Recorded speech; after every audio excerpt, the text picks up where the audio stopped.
ఈ కాలంలో చాలామంది అబోవ్ 30 ఇయర్సే ఎయిదర్ మ్యారేజ్ కానీ, ప్రెగ్నెన్సీస్ కానీ అనేది ప్లాన్ చేస్తున్నారు. దానికి గల కారణాలు చాలా ఉండొచ్చు. ఫైనాన్షియల్ స్టెబిలిటీ కోసం కానీ, లేదా లైఫ్‌లో బాగా సెటిల్ అయిన తర్వాత ప్రెగ్నెన్సీ అనేది ప్లాన్ చేసుకుందామని అనుకుంటూ ఉంటారు.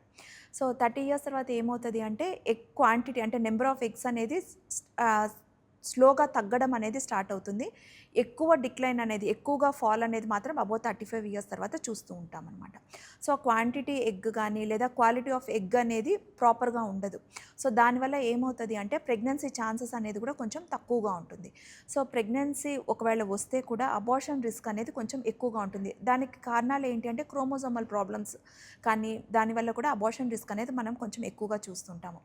తర్వాత ఈ అబోవ్ 30 ఇయర్స్ ఉన్న వాళ్ళకి ఏం కాంప్లికేషన్స్ వస్తాయి ప్రెగ్నెన్సీలో అంటే, ఒక్కొక్కసారి సర్వైకల్ ఇన్‌కాంపిటెన్స్ అనమాట. అంటే ప్రెగ్నెన్సీ కింద ద్వారం అనేది కొంచెం వీక్‌గా ఉండి, ఒక్కొక్కసారి సడెన్‌గా పెయిన్‌లెస్ లేబర్ అనేది అయిపోయి, అబార్షన్ అనేది అయిపోతూ ఉంటుంది. ఇంకొంతమందికి ఏం చూస్తామంటే chromosomal abnormal babies, either Down syndrome కానీ, టర్నర్ సిండ్రోమ్ బేబీస్ కానీ కొంచెం ఎక్కువగా చూస్తూ ఉంటాము. ఏదైనా ప్రీవియస్‌గా ఉన్న కాంప్లికేషన్స్ అంటే బీపీ గానీ, షుగర్ గానీ అవన్నీ కూడా కొంచెం ఎక్కువగా ఎగ్జాగరేట్ అవుతుందన్నమాట మనకి ప్రెగ్నెన్సీ టైంలో. సో, డయాబెటిస్ కానీ, హైపర్‌టెన్షన్ రిలేటెడ్ కాంప్లికేషన్స్ అవన్నీ కూడా ఎక్కువ చూస్తుంటాం. ఇంకొంతమందికి ఎట్లా అంటే 30 ఇయర్స్ దాటిన తర్వాత ఏమవుతది, ఎయిదర్ బికాస్ ఆఫ్ ట్రీట్మెంట్ వల్ల, multiple treatment either ovulation induction వల్ల కానీ, మల్టిపుల్ ఫీటల్ జెస్టేషన్ అంటే ట్విన్స్ కానీ, ట్రిప్లెట్స్ అనేది కానీ వచ్చేదానికి ఛాన్సెస్ కొంచెం ఎక్కువగా ఉంటుంది. ఇంకా ఏమేమి కాంప్లికేషన్స్ చూస్తాము అంటే, మాయ్ అనేది ఒక్కొక్కసారి కింద ఉండి కంటిన్యూయస్‌గా బ్లీడింగ్ అయ్యేది గానీ, దాన్ని మనం ప్లెసెంటా ప్రీవియా అంటామనమాట. సో, అవన్నీ చూస్తూ ఉంటాము.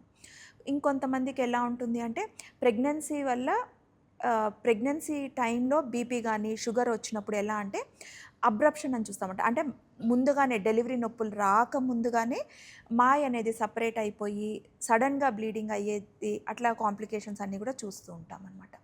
ఇంకొంతమందికి ఏమవుతది అంటే ఆహ్, ముందుగా డెలివరీలు అయిపోయి బేబీ అనేది లో బర్త్ వెయిట్‌గా వచ్చేది గానీ, ఇవన్నీ చూస్తుంటామనమాట.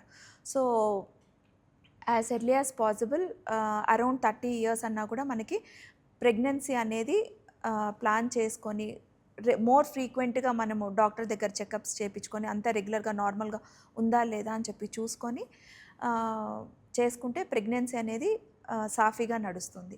యూజువల్‌గా అబోవ్ 30 ఇయర్స్ ఉన్న వాళ్ళకి ఏమంటే మనం ప్రీ ప్రెగ్నెన్సీ కౌన్సెలింగ్ అనేది ఒకటి అడ్వైస్ చేస్తాము. అంటే ఎయిదర్ ఐరన్, ఫోలిక్ యాసిడ్ కొన్ని టాబ్లెట్స్ అనేది మనం ముందుగా స్టార్ట్ చేస్తూ ఉంటామనమాట.